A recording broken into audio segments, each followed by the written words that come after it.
High, আমি রিনা রায়। তো আজকে আমি আমাদের এই অ্যামোয়েড কুইনে আর মটর পনির করে দেখাবো। তো এই এই কুইনে কিন্তু বিনা জল এবং বিনা তেলেই রান্না হয়ে যায়। তো আমি তো আজ মটর পনির করবো।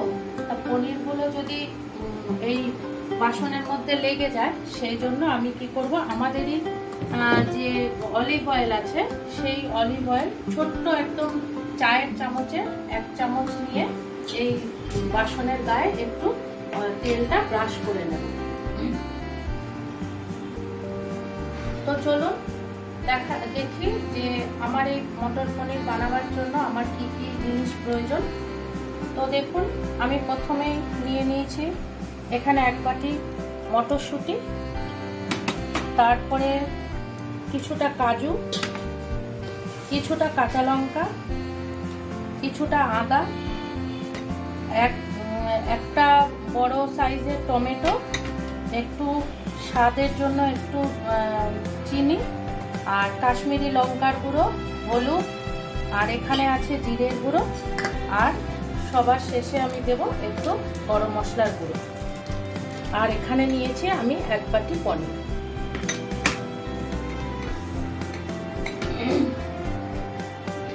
তো চলুন এবারে আমি এই পনিরগুলোকে একটু অলিভ অয়েল দিয়ে ভেজে নিই। আমি যখন এই কুকারটা গ্যাস ওভেনে বসাবো তখন কিন্তু সবসময় ফ্লেমটা লো করে রাখবো।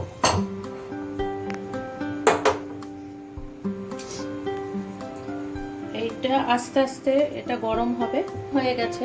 এবারে আমি এই চায়ের চামচে 1 চামচ তেল দিয়ে, অলিভ অয়েল দিয়ে এটাকে আমি অয়েল ব্রাশ করে দেব। এই অয়েল ব্রাশ করার পরে এবারে আমি হালকাভাবে পনিরগুলোকে ভেজে নেব।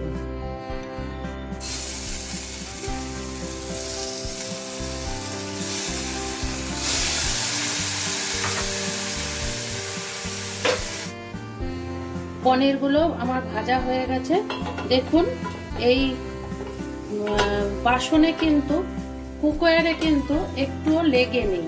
পনিরগুলো ভাজলে আমি যে ওইটুকু তেল দিয়ে ভেজেছি, অন্য কোনো বাসন হলে কিন্তু তলায় লেগে যেত, কিন্তু দেখুন আমার এই বাসনে কিন্তু 1 ফোঁটাও লেগে যায়নি। পনিরগুলো সহজেই কিন্তু ওলট পালট করা যাচ্ছে। এবারে এই পনিরগুলো তুলে আমি হালকা গরম জলে ভিজিয়ে দেবো, তাহলে পনিরগুলো সফট থাকবে।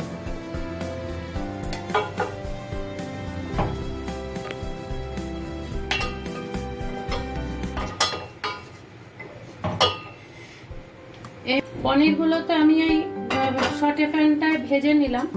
এরপরে আমাদের যে বড় কুকওয়্যারটা আছে, এই কুকওয়্যারে আমি পনিরটা পনিরের মশলাটা রেডি করব।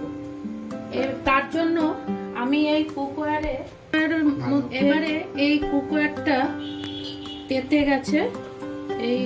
এর মধ্যে আমি গোটা গরম মশলা ফোড়নে দিলাম। গোটা গরম মশলাটা যখন একটু ড্রাই রোস্ট হয়ে যাবে, তার মধ্যে আমি এই যে যা আমি এই জিনিসগুলো নিয়েছিলাম এই পনিরের মশলাটা তৈরি করার জন্য, সেইগুলোকে আমি এইখানে সেদ্ধ করে একটা পেস্ট বানিয়ে রেখেছি। এই পেস্টটা আমি এই কুকওয়্যারের মধ্যে ঢেলে দেব।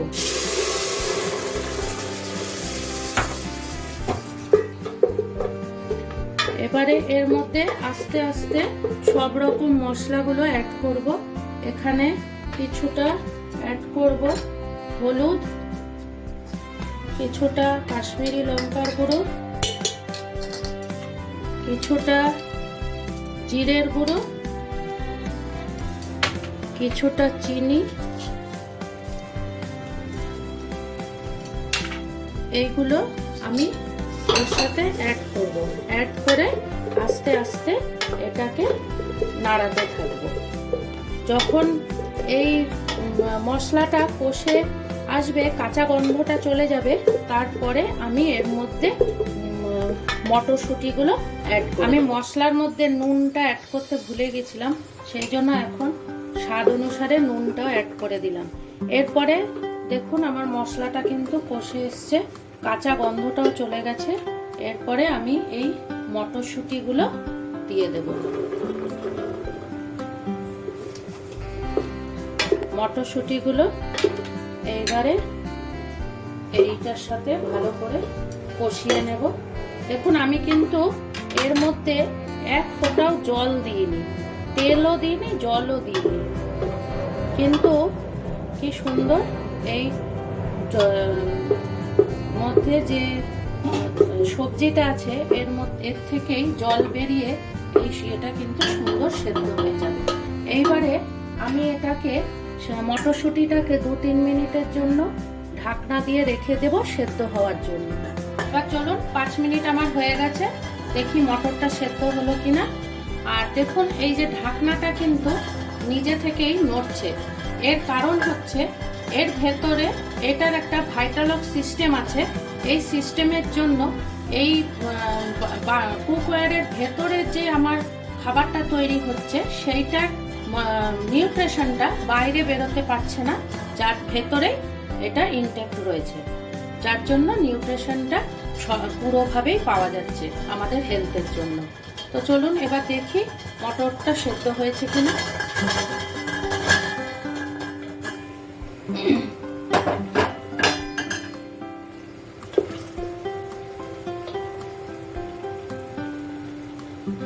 তো দেখুন আমার মটরশুঁটিগুলো একদম সেদ্ধ হয়ে গেছে ভালোভাবে। তো এবারে আমি যে ভেজে রাখা পনিরগুলো এর সাথে অ্যাড করে দেবো।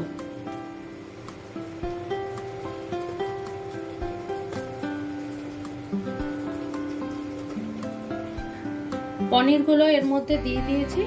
এবারে আমি 2 থেকে 3 মিনিটের মতো এটাকে একটু ঢাকা দিয়ে রেখে দেবো। এবারে 2-3 মিনিট হয়ে গেছে, এবারে ঢাকনাটা খুলে আমি দেখি এটা হয়েছে কিনা।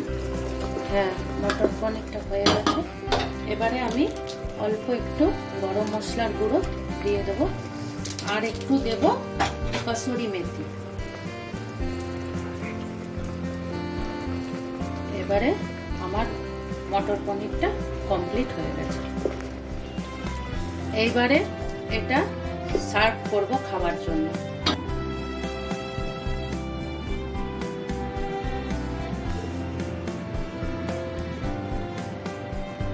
Now ready to serve. So thank you.